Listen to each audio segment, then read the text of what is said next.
Yan guys, ang kikit ng mga halaman para silang mga cake.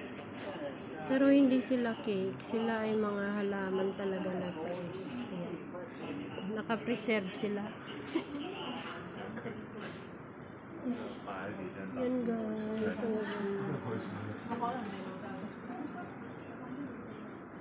at ayan na nga dito, papasok na nga kami. Ayan o, ang ganda. Ito, ano kayang tawag dito sa halaman na to, sister?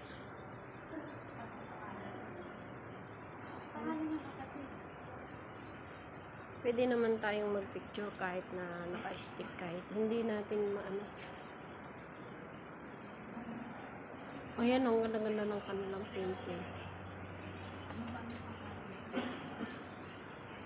Yan, ito o.